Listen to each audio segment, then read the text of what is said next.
रक्षाबंधन की ये भोर सुनीता के लिए सालों बाद खुशियों की नई किरण लेकर आई थी। गरीबी के थपेड़ों ने उसकी जिंदगी की रंगत छीन ली थी, लेकिन आज उसके दिल में उम्मीद की एक नई अलख जल रही थी। आज वो अपने बड़े भाई राजेश की कलाई पर रक्षा का वो पवित्र धागा बांधने जा रही थी, जिसे उसने बचपन से अपने दिल से लगा कर रखा था। सुनीता बेटी, अरे वाह, आज तो सुबह सुबह बहुत जल्दी उठकर थाली सजा रही हो। सब खैरियत तो है ना बेटी? हाँ काकी, आज रक्षाबंधन है ना। आज मैं शहर जा रही हूँ अपने राजेश भैया से मिलने। पूरे 5 साल हो गए काकी उनसे मिले हुए। आज मैं अपने हाथों से उन्हें राखी बांधूंगी। शहर जा रही हूँ? पर बेटी, राजेश अब गांव वाला राजेश कहाँ रहा? वो तो अब शहर का बहुत बड़ा अमीर व्यापारी बन चुका है। उसकी बड़ी बड़ी गाड़ियां हैं, बड़ा महल जैसा घर है। क्या उसने तुम्हें बुलाया है? काकी, भाई बहन के रिश्ते में बुलावे की जरूरत कब से पड़ने लगी? वो मेरा बड़ा भाई है। जब हम छोटे थे तो पापा के पास पैसे नहीं होते थे, तब भी भैया अपनी जेब खर्च के पैसों से मेरे लिए गट्टे वाली मिठाई लाते थे। वो भले ही अमीर हो गया हो, पर उसका दिल आज भी वही बचपन वाला होगा। बेटी, वक्त इंसान को बदल देता है, और जब इंसान के पास बहुत सारा पैसा आता है ना, तो पुरानी यादें धुंधली पड़ने लगती हैं। तुमने कभी सोचा है कि पिछले 5 सालों में उसने एक बार भी मुड़कर इस गांव की तरफ क्यों नहीं देखा? क्यों तुम्हें एक चिट्ठी तक नहीं भेजी? नहीं काकी, आप भैया को गलत समझ रही हैं। वो दिन रात अपने कारोबार में व्यस्त रहते हैं। पापा के गुजर जाने के बाद पूरे परिवार की जिम्मेदारी उन्हीं के कंधों पर तो थी। उन्होंने शहर जाकर कितनी कठिन मेहनत की है, ये मैं अच्छी तरह जानती हूँ। जब वो इस सस्ती सी राखी को देखेंगे तो उन्हें हमारा बचपन याद आ जाएगा। देखिएगा, वो मुझे देखते ही गले लगाकर रो पड़ेंगे। तेरा ये भोलापन देखकर मुझे डर लगता है सुनीता। तूने अपनी बची कुची बचत से शहर जाने का किराया जुटाया है। अगर क्या काकी, वो मेरा अपना सगा भाई है। मुझे आज भी याद है, जब बचपन में मुझे तेज बुखार आता था तो भैया पूरी रात जागकर मेरे सिर पर ठंडे पानी की पट्टियां रखते थे। अपने हिस्से की रोटी तक मुझे खिला देते थे। जो भाई अपनी बहन के लिए भूखा सो सकता है, वो भला आज अपनी बहन को भूल कैसे सकता है? भगवान करे तेरी बात सच हो बेटी, पर शहर बहुत बड़ा और बेदर्द होता है। वहाँ रिश्तों की कीमत इंसान के कपड़ों और उसकी हैसियत से लगाई जाती है। तू अपनी ये फटी और पुरानी साड़ी पहनकर जाएगी तो वहाँ के लोग क्या कहेंगे? काकी, भाई कभी बहन के कपड़े नहीं देखता, वो तो बस बहन का प्यार देखता है। ये साड़ी भले ही पुरानी है, पर इस पर मेरे गांव की मिट्टी की खुशबू है। हमारे पापा हमेशा कहा करते थे कि असली धन इंसान का चरित्र और उसका प्यार होता है। कपड़े और दौलत तो आती जाती छाया है। सुनीता का हर शब्द उसके अटूट विश्वास और निश्चल प्रेम को बयान कर रहा था। उसके लिए भाई का रिश्ता दुनिया की किसी भी दौलत से बढ़कर था, पर उसे नहीं मालूम था कि गांव की सरहद पार करते ही रिश्तों के मायने बदल जाते हैं। काकी, जरा देखिए तो, क्या ये बेसन के लड्डू सही बने हैं? भैया को बचपन में मेरे हाथ के बने बेसन के लड्डू बहुत पसंद थे। जब भी मम्मी बनाती थी, भैया आधा हिस्सा छुपाकर मेरे लिए रख लेते थे। आज मैंने अपनी थोड़ी सी चीनी और बेसन बचाकर अपने हाथों से उनके लिए ये लड्डू बनाए हैं। लड्डू तो बहुत मीठे बने हैं बेटी, पर डर इस बात का है कि कहीं शहर की मखमली मिठाइयों के आगे तेरे ये प्यार से बने लड्डू राजेश को फीके न लगे। बाजार की मिठाइयों में सिर्फ चीनी होती है काकी, पर बहन के बनाए लड्डू में प्यार और ढेर सारा आशीर्वाद होता है। भैया एक निवाला खाते ही पहचान लेंगे कि ये उनकी छोटी बहन के हाथों का स्वाद है। तू कब निकल रही है फिर गांव से? बस अभी सुबह की पहली बस पकड़ूंगी। गांव से शहर तक का सफर 3 घंटे का है। दोपहर तक मैं भैया के बड़े बंगले पर पहुंच जाऊंगी। जब वो दरवाजा खोलेंगे और मुझे अपने सामने देखेंगे तो कितने हैरान और खुश हो जाएंगे ना। जा बेटी जा, भगवान तेरी यात्रा मंगलमय करे, पर अपना ध्यान रखना। शहर का माहौल अलग होता है, वहाँ के लोग अलग होते हैं। काकी, आप बिल्कुल चिंता मत कीजिए। मुझे अपने भैया पर और अपने पिता के दिए संस्कारों पर पूरा भरोसा है। चाहे राजेश भैया कितने भी बड़े सेठ बन गए हों, लेकिन जब मैं उनकी कलाई पर ये रेशमी धागा बांधूंगी तो वो फिर से वही मेरे प्यारे छोटे भैया बन जाएंगे। सुनीता ने उम्मीदों की थाली और दिल में खुशियों का समंदर लेकर अपने कदम शहर की ओर बढ़ा दिए थे, लेकिन किस्मत उसके लिए एक ऐसी कठिन परीक्षा का दौर बुन रही थी जिसकी भयावह कल्पना भी उसने अपने मासूम सपनों में कभी नहीं की थी। धूप में मीलों चलकर, आंखों में अपार स्नेह और हाथों में प्रेम का कच्चा धागा संभाले सुनीता आखिरकार शहर के सबसे अमीर इलाके में खड़ी थी। सामने खड़ी 3 मंजिला आलीशान हवेली को देखकर उसका मासूम दिल फख्र से भर गया था, लेकिन वो इस बात से बिल्कुल बेखबर थी कि सोने के इस महल में पहुंचते ही उसके भाई का दिल पत्थर बन चुका है। जिस राजेश को उसने कभी तंगी में भी हंसते देखा था, वो अब दौलत और घमंड की ऊंची दीवार के पीछे छुप चुका था। भैया, ओ दरबान भैया, जरा सुनिए तो, क्या ये राजेश सेठ का ही घर है? हमारे प्यारे राजेश भैया का? अरे देहाती औरत, पीछे हट यहाँ से। कौन राजेश? साहब कहो, शहर के सबसे बड़े कपड़े के व्यापारी राजेश सिंघानिया है वो। ये कोई मुफ्त की धर्मशाला नहीं है जहाँ कोई भी भिखारी मुंह उठाकर चला है। यहाँ बड़े बड़े सेठों की गाड़ियां खड़ी हैं। आगे बढ़ो और रास्ता खाली करो। अरे नहीं भाई साहब, आप गलत समझ रहे हैं। मैं कोई मांगने वाली या भिखारी नहीं हूँ। मैं तो अपने राजेश की सगी छोटी बहन सुनीता हूँ। गांव से बहुत दूर से पैदल चलकर अपने भैया को रक्षाबंधन पर राखी बांधने आई हूँ। जरा अंदर जाकर उनसे कहिए ना कि उनकी छोटी बहन सुनीता आई है। वो खुशी के मारे दौड़ते हुए बाहर आएंगे। बहन? वाह रे औरत, क्या जमाना आ गया है। हमारे इतने बड़े साहब की बहन और ऐसे फटे पुराने कपड़ों में, नंगे पैर। झूठी कहीं की। आज साहब के घर शहर के सारे बड़े बड़े अफसर, मंत्री और रईस आए हैं। अगर साहब ने तुम्हें इस हुलिये में यहाँ देख लिया तो मेरी नौकरी चली जाएगी। सीधे रास्ते से भाग यहाँ से, वरना धक्के देके बाहर निकालूंगा। नहीं, दरबान भैया भले कठोर हों, पर मेरे राजेश भैया कभी ऐसे नहीं हो सकते। वो मुझे देखकर बहुत खुश होंगे, बहुत खुश। सेठ धर्मदास जी, इस बार का कपड़ा निर्यात का सौदा करीब 2 करोड़ रुपए का तय हुआ है। पूरे शहर में जब भी व्यापार और रईसी की बात आती है तो राजेश सिंघानिया का नाम सबसे पहले लिया जाता है। ये सब मेरी अपनी काबिलियत, बुद्धि और दिन रात की मेहनत का नतीजा है। अरे राजेश जी, आपकी काबिलियत का तो पूरा शहर लोहा मानता है। इतने कम समय में इतनी बड़ी हवेली बनाना और व्यापार पर अपना कब्जा जमाना कोई मामूली बात नहीं है। आप तो हमारे उच्च समाज की असली शान बन चुके हैं। भैया, वो मेरे राजेश भैया। तुम कौन हो देहाती औरत? और अंदर मुख्य हॉल तक आने की तुम्हारी हिम्मत कैसे हुई? सिक्योरिटी गार्ड्स कहां मर गए हैं सब? भैया, ये क्या कह रहे हैं आप? अपनी सुनीता को पहचानिए भैया। मैं आपकी छोटी बहन सुनीता। बचपन में हर रक्षाबंधन पर मैं ही तो आपकी कलाई पर रेशमी धागा बांधती थी ना। देखिए, मैं गांव से आपके लिए आपकी पसंदीदा बेसन की मिठाई और ये राखी लेकर आई हूँ। अपनी इस गरीब बहन को गले नहीं लगाओगी भैया? चुप करो, अपनी बकवास तुरंत बंद करो। कौन सी बहन? मेरी कोई बहन वहन नहीं है। तुमने मुझे समझ क्या रखा है? रास्ते पर चलने वाली किसी भी मंगती औरत को उठाकर क्या मैं अपनी बहन मान लूंगा? यहाँ से दफा हो जाओ। भैया, भगवान के लिए ऐसा मत कहिए। क्या पैसों के घमंड में आप अपनी सगी बहन का चेहरा भी भूल गए?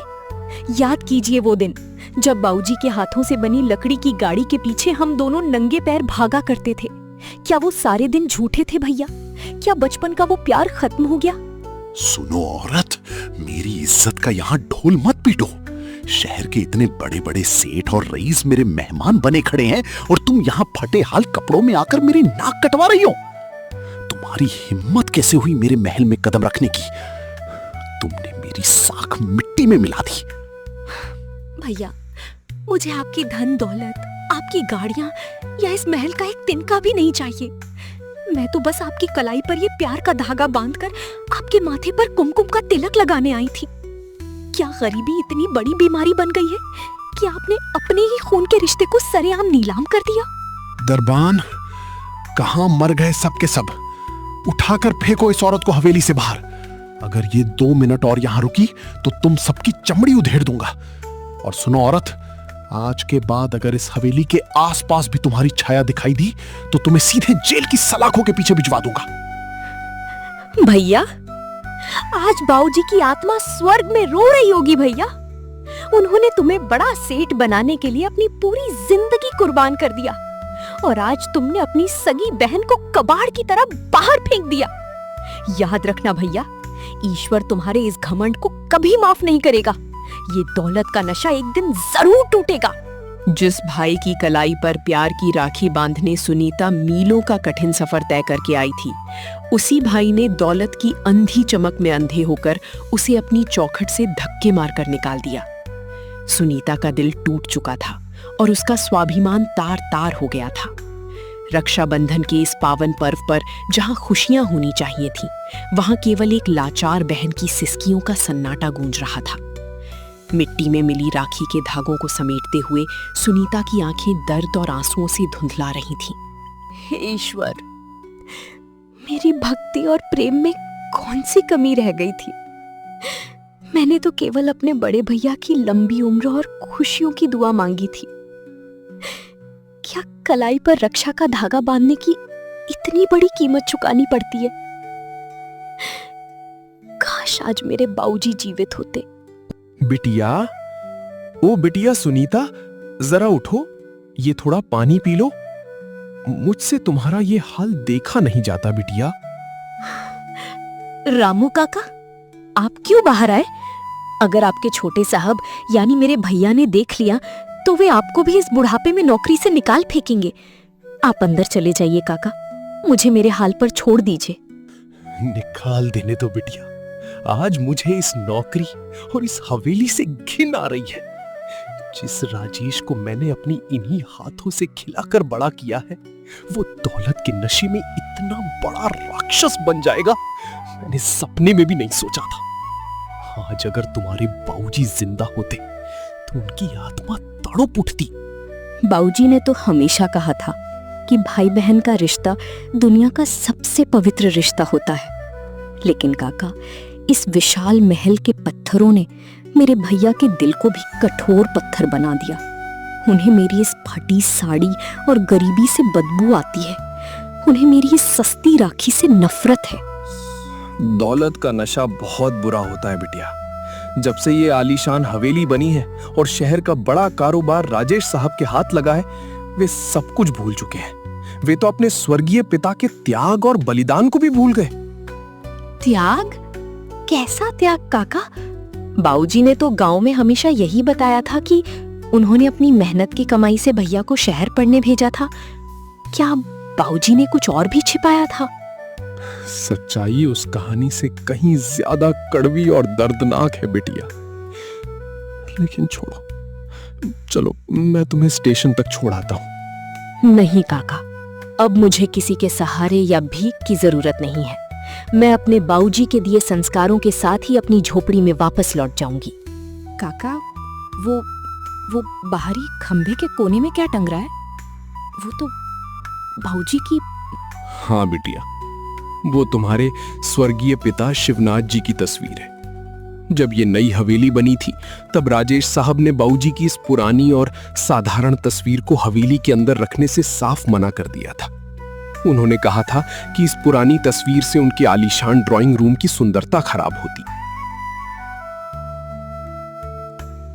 क्या? बाबूजी की तस्वीर को हवेली से बाहर फेंक दिया? जिस बाप ने अपना सब कुछ बेचकर इन्हें इस लायक बनाया, उनकी तस्वीर को हवेली के बाहर धूल और बारिश में सड़ने के लिए छोड़ दिया।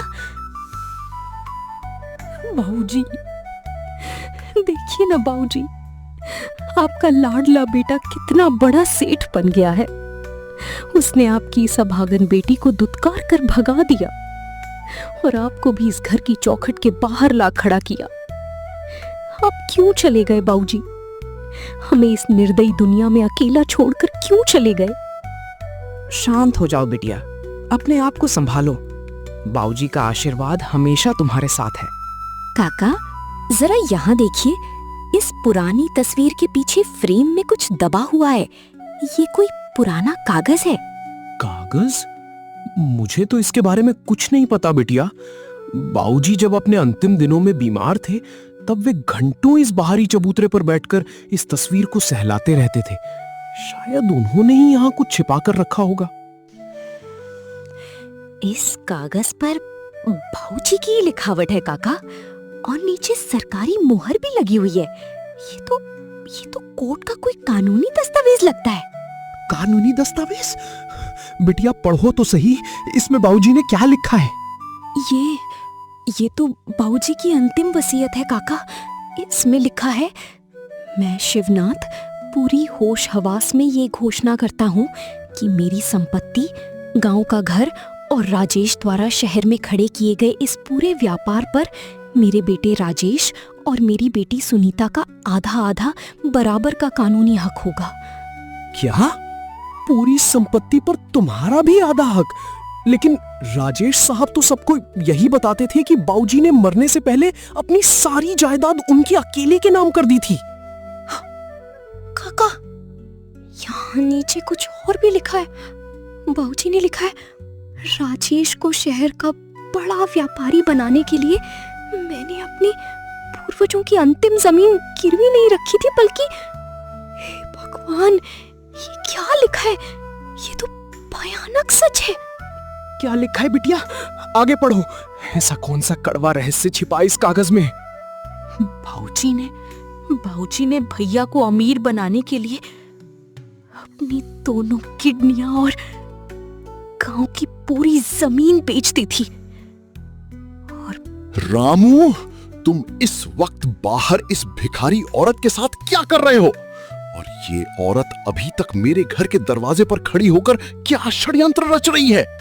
रात का अंधेरा घना होता जा रहा था और हवेली के दरवाजे पर खड़ा राजेश अपने अहंकार के नशे में चूर था। लेकिन सुनीता के हाथ में थमे उस पुराने कागज में पिता का वो भयानक सच छिपा था, जो आज इस अमीर व्यापारी के साम्राज्य की नींव हिलाने वाला था। रामू, मैंने तुम्हें इस भिखारी औरत को धक्के मारकर बाहर निकालने को कहा था। तुम अभी तक यहाँ खड़े होकर इसके साथ कौन सा नाटक कर रहे हो? और ये औरत मेरे पिता की तस्वीर के पीछे हाथ डालकर क्या ढूंढ रही थी? छोटे मालिक, ऐसा मत कहिए। ये आपकी सगी बहन सुनीता है और इसके हाथ में बाबूजी की लिखी आखिरी वसीयत और वो चिट्ठी है जिसमें आपकी सफलता का असली सच छुपा है। मुझे भिखारी मत कहो राजेश भैया। आज तक मैं गरीबी का ताना सहती रही, चुप रही, क्योंकि मुझे लगा तुम समय के साथ बदल गए हो।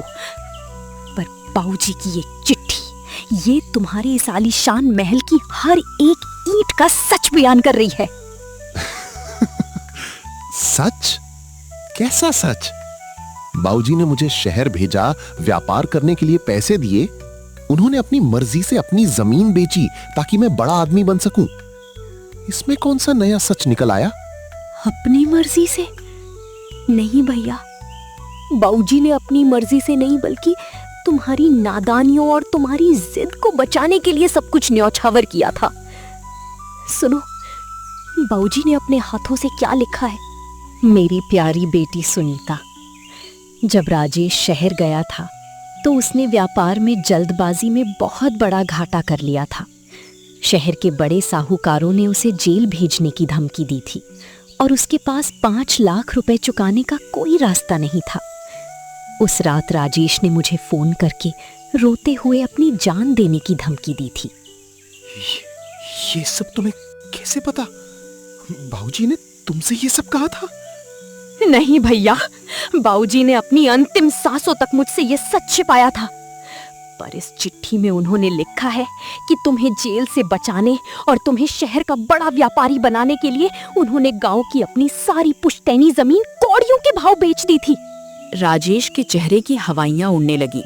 जिस जमीन के बारे में वो सोचता था कि पिता ने स्वेच्छा से बेची थी, उसका असली सच अब उसके सामने एक भयानक दुस्वप्न बनकर खड़ा था। नहीं नहीं, बाबूजी ने तो कहा था कि उन्होंने जमीन अच्छे दामों में बेची है ताकि वे गांव में सुख चैन से रह सकें। वे झूठ क्यों बोलेंगे? क्योंकि वे एक पिता थे भैया। वे तुम्हें ये एहसास नहीं दिलाना चाहते थे कि तुम अपने पिता को सड़क पर ले आए हो। और सुनो, जब जमीन बेचकर भी पूरे 5 लाख रुपए नहीं जुटे, तब बाऊजी ने क्या किया? बाऊजी ने अस्पताल जाकर अपनी एक किडनी बेच दी थी भैया। अपने शरीर का अंग बेचकर उन्होंने तुम्हारे कर्जदारों को पैसे चुकाए थे, ताकि उनका बेटा शहर में सिर उठाकर जी सके और बड़ा व्यापारी बन सके। हाँ छोटे मालिक, ये बात सच है। बाबूजी महीनों तक अस्पताल में भर्ती रहे। वे हर रात दर्द से तड़पते थे, पर जब भी आपका फोन आता, वे अपनी आवाज बदलकर कहते थे कि वे बिल्कुल ठीक हैं। उन्होंने मुझे अपनी कसम दी थी कि मैं ये बात कभी आपको ना बताऊं। बाबूजी ने अपनी किडनी बेची थी मेरे लिए, मेरे कर्ज चुकाने के लिए? नहीं, ये नहीं हो सकता। मैंने तो सोचा था कि वे गांव में आराम से रह रहे हैं। तुम सोचोगे भी क्यों भैया? तुम तो अपनी अमीरी की चमक धमक में इतने अंधे हो गए थे कि तुम्हें अपने बीमार पिता की याद तक नहीं आई। और आज तुम अपनी उसी बहन को धक्के मारकर निकाल रहे थे जिसके हिस्से का प्यार और हक बाबूजी ने तुम्हें बड़ा व्यापारी बनाने में लुटा दिया। हवेली के प्रांगण में एक गहरा सन्नाटा पसर गया। राजेश का दंभ, उसका घमंड, उसकी दौलत की ठसक, सब कुछ पिता के इस गुप्त बलिदान के आगे मिट्टी में मिलता नजर आ रहा था। तो अब तुम क्या चाहती हो? इस वसीयत को लेकर अदालत जाओगी? मेरी आधी संपत्ति पर कब्जा करोगी? इसीलिए आई हो ना तुम आज राखी के बहाने? संपत्ति? कैसी संपत्ति भैया? पिता के खून और पसीने की कीमत पर खड़ी की गई इस दौलत की मुझे एक फूटी कौड़ी भी नहीं चाहिए। मैं तो यहाँ सिर्फ अपने भाई की कलाई पर प्यार का धागा बांधने आई थी। लेकिन मुझे क्या पता था कि मेरा भाई मर चुका है और यहाँ सिर्फ एक पत्थर दिल व्यापारी रहता है। बातों में मत उलझाओ मुझे। अगर वसीयत में लिखा है कि आधा हिस्सा तुम्हारा है, तो तुम अदालत जरूर जाओगी। बोलो, कितना पैसा चाहिए तुम्हें इस कागज को मुझे सौंपने के लिए? छोटे मालिक, शर्म कीजिए। बिटिया पैसों के लिए नहीं आई है। बाबूजी ने वसीयत में सिर्फ हक नहीं लिखा था, उन्होंने इस चिट्ठी के आखिरी पन्ने पर एक ऐसा सच भी लिखा है जो आपको अंदर तक हिला देगा। ये क्या लिखा है? बाबूजी ने अपनी मृत्यु से ठीक 2 दिन पहले ये लिखा था। हे भगवान! क्या लिखा है उस पन्ने पर? जल्दी बताओ सुनीता, क्या छिपा रहे हो तुम दोनों मुझसे? बाबूजी की बीमारी से मौत नहीं हुई थी भैया। बाबूजी की जान किसी ने ली थी, और बाबूजी ने यहाँ उस इंसान का नाम लिखा है जिसने तुम्हें नीचा दिखाने के लिए बाबूजी को जहर दिया था। ये सुनते ही राजेश के तन बदन में सनसनी दौड़ गई। पिता की मौत स्वाभाविक नहीं बल्कि एक हत्या थी। हवेली की चकाचौंध के बीच एक भयानक सन्नाटा छा गया था जिसने राजेश के पैरों तले की जमीन खिसका दी। पिता की मौत बीमारी से नहीं बल्कि हत्या से हुई थी। हाँ भैया, मैं कोई झूठ नहीं बोल रही हूँ। बाबूजी ने इस आखिरी पन्ने पर अपने खून के धब्बों के बीच उस नीच धोखेबाज का नाम लिखा है। जिस बाबूजी को तुमने कंगाल और अनपढ़ समझकर ठुकरा दिया, उन्होंने अपनी आखिरी सांस तक सिर्फ तुम्हारे लिए लड़ाई लड़ी थी।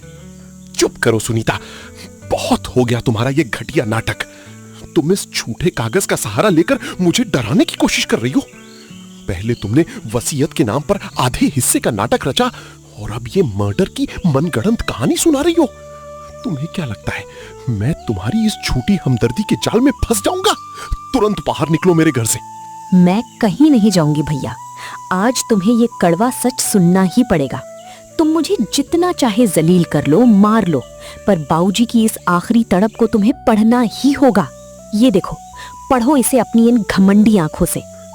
ये बाबूजी की ही डगमगाती लिखावट है, लेकिन ये शहर की बात, ये जमीन की बात क्या है सुनीता?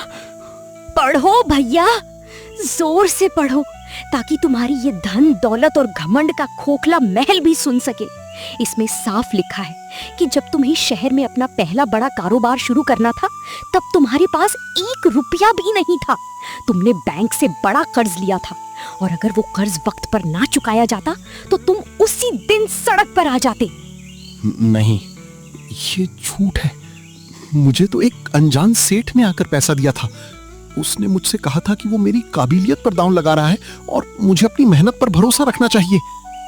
कोई अनजान सेठ नहीं था भैया, वो हमारे बाऊजी ही थे। बाऊजी ने गांव की हमारी पुश्तैनी 50 बीघा उपजाऊ जमीन, हमारा पुश्तैनी घर, यहाँ तक कि माँ के बचे हुए आखिरी सोने के जेवर भी चुपचाप नीलाम कर दिए थे। उन्होंने उस सेठ के पांव पकड़कर मिन्नतें की थी कि वो सारा पैसा तुम्हारे बैंक खाते में तुम्हारे नाम से जमा कर दे ताकि तुम्हारे आत्मसम्मान को कभी ठेस न पहुंचे। राजेश का घमंड ताश के पत्तों की तरह ढहने लगा था।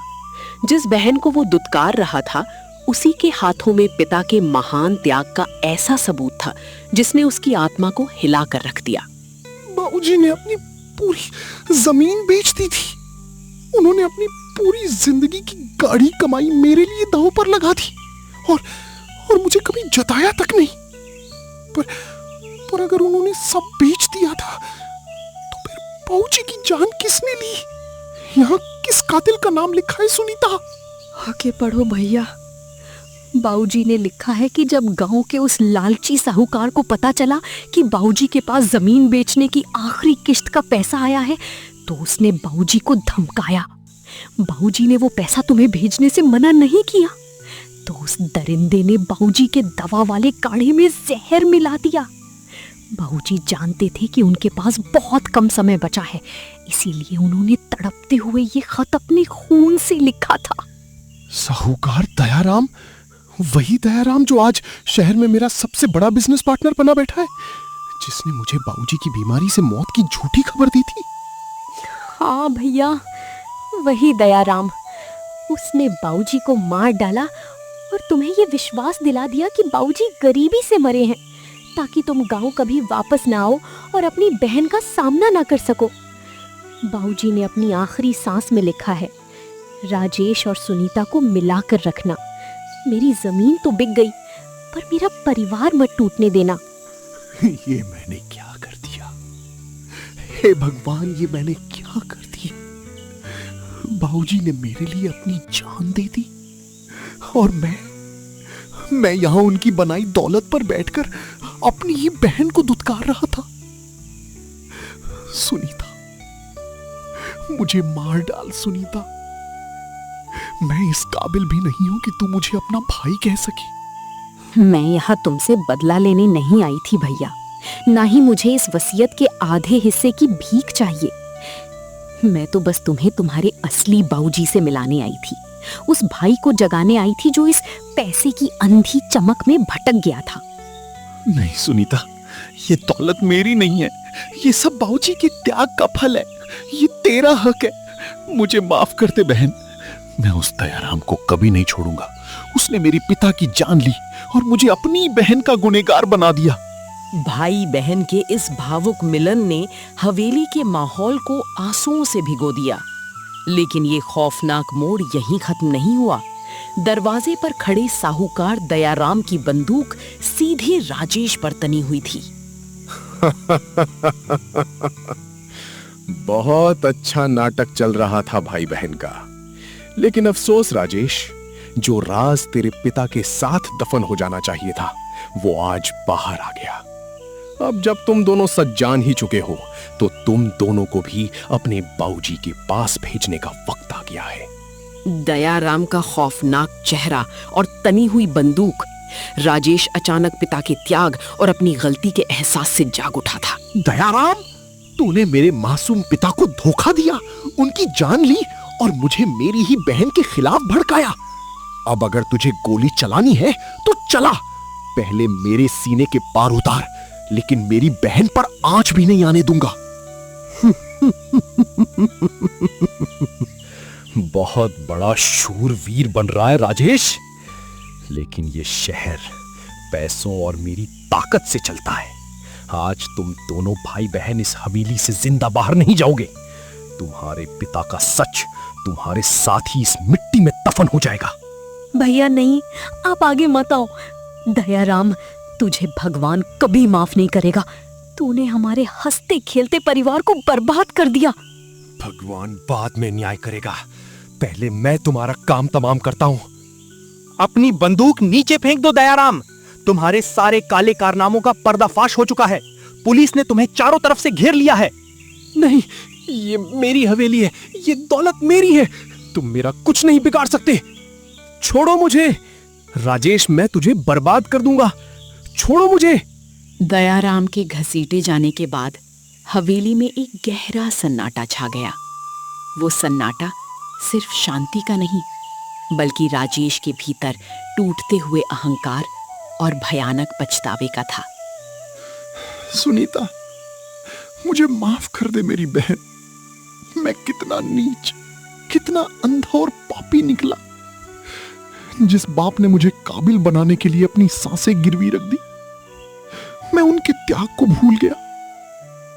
और जिस बहन ने मुझे हमेशा अपना माना, उसे मैंने अपने ही दरवाजे से धक्के मारकर निकाल दिया। भैया, आप अपने आप को संभालिए, ऐसे रोइए मत।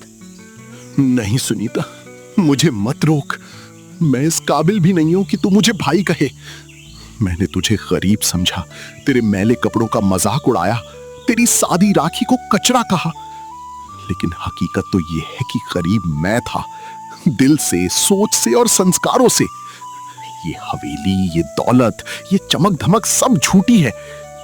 असली अमीर तो तू है सुनीता, जिसका दिल आज भी इतना साफ है। बहन का दिल तो माँ जैसा विशाल होता है। सुनीता ने अपने तड़पते हुए भाई के आंसुओं में वो सच्चाई देखी जिसका वो सालों से इंतजार कर रही थी। भैया उठिए, अपनी इस बहन के आगे ऐसे मत झुकिए। बाऊजी हमेशा कहते थे कि गलती मानने वाला इंसान कभी छोटा नहीं होता, बल्कि उसका कद और बड़ा हो जाता है। आपने आज अपनी गलती समझ ली। मेरे लिए इससे बड़ा रक्षाबंधन का उपहार और क्या हो सकता है। सुनीता, क्या तू मुझे फिर से अपना भाई मानोगी? क्या मुझे वो सादी राखी बांधोगी जिसे मैंने नीचा समझकर ठुकरा दिया था? भैया, मैं तो यही राखी बांधने आई थी। ये धागा भले ही सस्ता हो, लेकिन इसमें हमारे बाऊजी का आशीर्वाद और मेरी बेपनाह मोहब्बत बसी है। सुनीता, बाऊजी की वसीयत के मुताबिक ये पूरी संपत्ति तेरी है। तू चाहे तो मुझे यहां से निकाल दे, मैं एक पाई भी नहीं लूंगा। भैया, मुझे ये दौलत अपने आराम के लिए नहीं चाहिए। क्या आपको याद है, बाऊजी का एक सपना था? हाँ, बाऊजी हमेशा कहते थे कि हमारे गांव का कोई भी गरीब बच्चा पैसों की कमी की वजह से अनपढ़ ना रहे और इलाज के बिना ना मरे। हाँ भैया, हम दोनों मिलकर इस पूरी संपत्ति का इस्तेमाल बाऊजी के उसी सपने को पूरा करने में करेंगे। हम गांव में उनके नाम से एक बड़ा स्कूल और अस्पताल बनाएंगे, जहां हर गरीब का इलाज और बच्चे की पढ़ाई बिल्कुल मुफ्त होगी। बिल्कुल मेरी बहन, आज इस पवित्र पावन दिन पर मैं तुझसे और बाऊजी की आत्मा से वादा करता हूं कि मेरी पूरी जिंदगी अब सिर्फ प्रायश्चित तेरी खुशी और बाऊजी के सपने को पूरा करने में समर्पित होगी। सच्चा रिश्ता दौलत का मोहताज नहीं होता। जो प्रेम त्याग से बंधा होता है, वो वक्त की हर आंधी को मात देकर अमर हो जाता है। सुनीता के त्याग और राजेश के पश्चाताप ने ये साबित कर दिया कि रिश्तों की असली चमक कलाई के रेशमी धागों में नहीं, बल्कि दिलों के जुड़ाव में होती है।